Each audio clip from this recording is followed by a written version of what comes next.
How you guys doing? I'm back after a month-long hiatus. Happy New Year.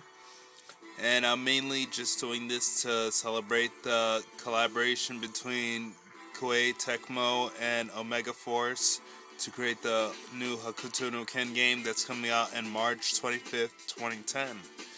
So, once again, I'm going to go through the previous figures from the Kaiyodo Revoltech line that I covered in my first part of my video.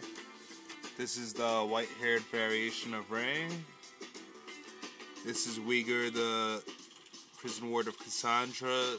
His Seiyu voice actor recently passed away, and that's very unfortunate.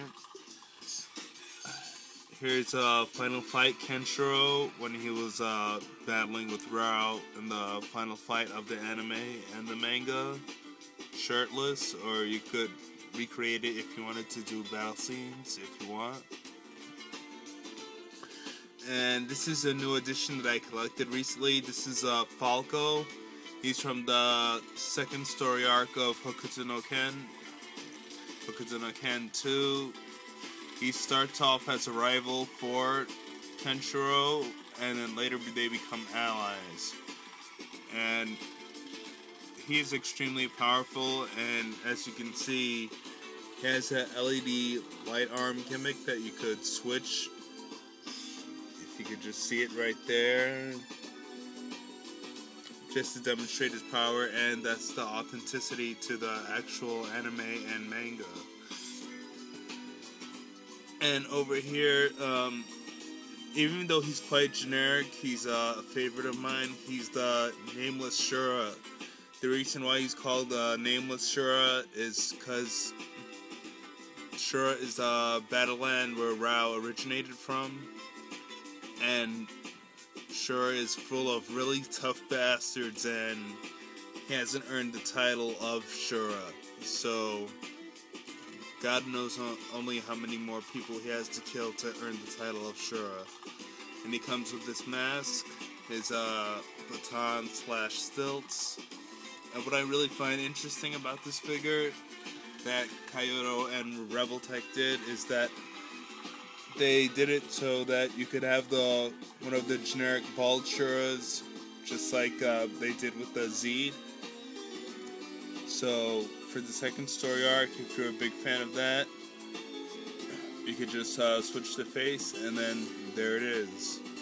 And this character appears many times in the anime, but the Nameless Shura is very memorable. And without giving too many spoilers away, he's the one that defeats Falco, and when he first arrives to the land of Shura, and in turn Shura defeats him. So it's complete poetic justice right there. He even has the mask and blade and pretty much everything you saw in the anime. And these are not the Revoltech line. I covered this in the previous video. This is Yuta, and this is Kenshiro. Don't know if you can see him that well.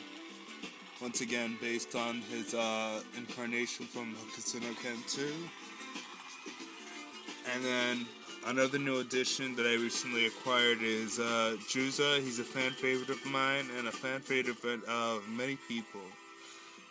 He's basically like a playboy, a pimp, super pimp if you want to call him that. He prefers partying and women much more than fighting. He's Juza of the Clouds, and he has a freeform fighting style. He doesn't have a disciplined martial art, so he created his own style. But unfortunately, that leads to his demise when he fights Giraux. And yeah, pretty much anybody who's seen the anime and read the manga loves Juza of the Clouds. And then, of course, we all know Shin right here. We're going to Standard Rei with the Fang Clan member in the corner right there. Don't know if you can still see him that clearly. It's still hard. Shu, the blind fighter, fights with his heart. Many of the characters I covered in the previous video, like I said, it's a work in progress. Sauza, once again, with his many accessories, his mask, his spear, everything that makes him memorable in the anime and the manga, right there. The generic member of Z, this is the counterpart for the first story arc to the Nameless Shura.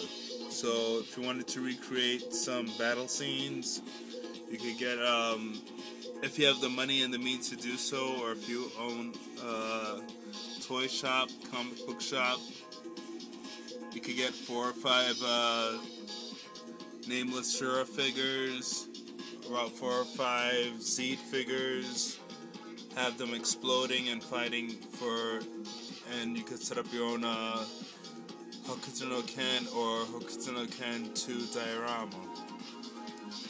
If you have the means to do that, more power to you. And this is Jagi, infamous villain. Everybody hates him, but he's still a fan favorite.